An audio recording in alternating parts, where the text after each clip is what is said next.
Pablo Escobar, the man who would become synonymous with cocaine and carnage, had a humble beginning. He was born in 1949 in the small town of Rio Negro, Colombia. His family later moved to Envigado, a suburb of Medellin, a city already grappling with poverty and violence. This environment would profoundly shape the young Escobar. His father was a farmer, and his mother a school teacher. They strived to provide a stable upbringing, but the lure of easy money in the underworld proved too strong for young Pablo. Even as a child, Escobar displayed a sharp mind and charisma, but these traits were often overshadowed by his ambition and lack of scruples. He began his criminal career small, dabbling in petty theft and selling fake diplomas. As a teenager, he graduated to more lucrative ventures, smuggling stolen goods and even tombstones for resale. His audacity and ruthlessness quickly earned him a reputation on the streets of Medellin. These formative years laid the foundation for the rise of a criminal empire that would bring Colombia to its knees. The 1970s witnessed the explosive growth of the cocaine trade, and Colombia became a central hub. Escobar, with his street smarts and ambition, was quick to recognize the potential of this burgeoning market. He abandoned his previous ventures and poured all his energy into cocaine trafficking. He understood that controlling the entire supply chain from production to distribution was key to maximizing profits and power. Escobar, along with other ambitious criminals, formed the notorious Medellin Cartel. They established clandestine coca processing labs in the remote jungles of Colombia and secured smuggling routes to the United States. The cartel operated with brutal efficiency. They bribed or eliminated anyone who stood in their way: politicians, judges, police officers, and rival traffickers. This ruthlessness, coupled with their control over the cocaine trade, allowed the Medellin cartel to amass immense wealth and power. By the mid-1980s, Pablo Escobar had reached the pinnacle of his criminal career. The Medellin cartel was raking in an estimated $420 million a week, and Escobar's personal wealth was estimated to be around $25 billion. This newfound wealth fueled a lifestyle of unimaginable extravagance and excess.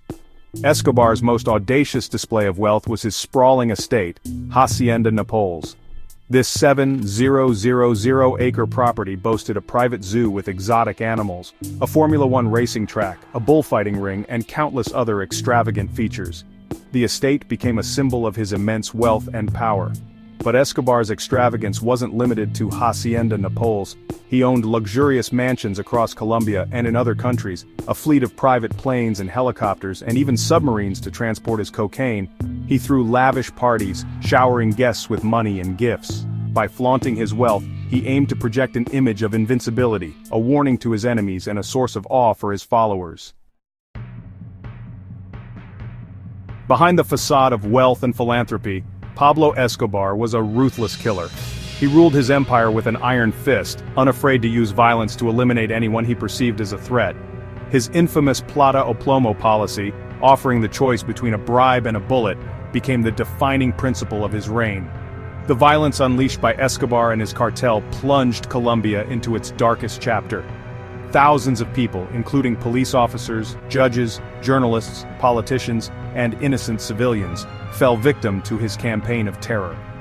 One of the most heinous acts attributed to Escobar was the bombing of Avianca Flight 203 in 1989, which killed 110 people. The bombing, believed to be an attempt to assassinate a presidential candidate, shocked the world. The relentless violence had a devastating impact on Colombian society. Escobar's reign of terror demonstrated the corrosive influence of the drug trade, highlighting the capacity for unimaginable cruelty. As Escobar's wealth and power grew, so did his ambition. He craved legitimacy and sought to expand his influence beyond the underworld. He envisioned himself as a Colombian Robin Hood, using his ill-gotten gains to help the poor and elevate himself to a position of political power. In 1982, Escobar managed to get himself elected as an alternate member of the Colombian Congress. He presented himself as a man of the people, using his wealth to fund housing projects, football fields, and other social programs in impoverished neighborhoods. This strategy earned him a degree of popularity among some segments of society, particularly in Medellin.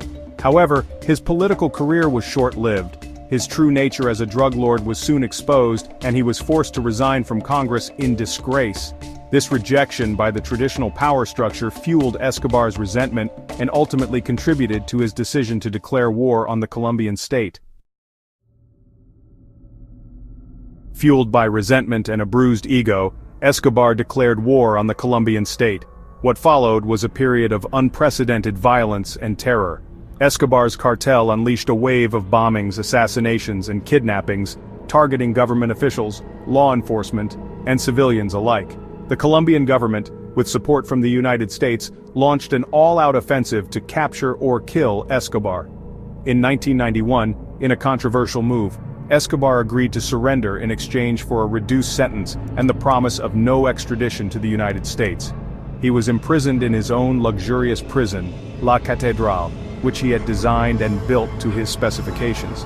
However, even from within prison, Escobar continued to run his empire and his power remained largely unchecked. The manhunt for Escobar was relentless. The Colombian government, with the help of U.S. special forces and rival cartels, closed in on him. On December 2, 1993, Escobar was finally cornered in a middle-class neighborhood in Medellin. In a dramatic rooftop chase, he was shot and killed. With Escobar's death, the Medellin cartel quickly disintegrated, but the drug trade did not die with him. Other cartels, particularly the Cali cartel, quickly filled the power vacuum, and the cycle of violence and corruption continued. Escobar's death marked the end of an era, but it was clear that the war on drugs was far from over. Pablo Escobar's legacy is a complex and controversial one. To some, he is remembered as a ruthless drug lord whose ambition and violence wreaked havoc on Colombia. To others, he is seen as a folk hero, a modern-day Robin Hood who used his wealth to help the poor. What is undeniable is that Escobar's actions had a profound effect on Colombia and the world. His legacy serves as a stark reminder of the devastating consequences of the drug trade and the challenges that remain in the fight against it.